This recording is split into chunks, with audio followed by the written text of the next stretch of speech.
Alam mo yung paulit-ulit na linya na kapag mataas ang cholesterol, inom ng gamot, kapag mataas ang sugar, dagdagan ng gamot, mataas ang uric, stomach acids, at kung ano na pa, may equivalent na ng gamot. Pero teka, ilang taon na bang iniinom mo yan? Ang tanong ay, gumaling ka na ba?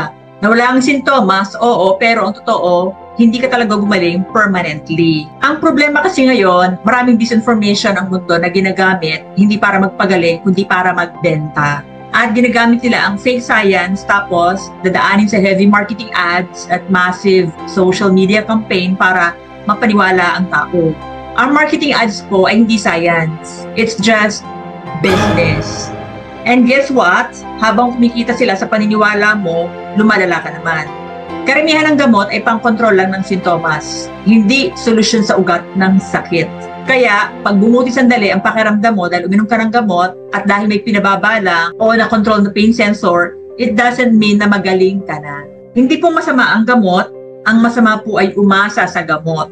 Real healing doesn't come from a pill. It starts when you understand your body. Ang totoong kalaman, hindi binebenta, kundi itinuturo.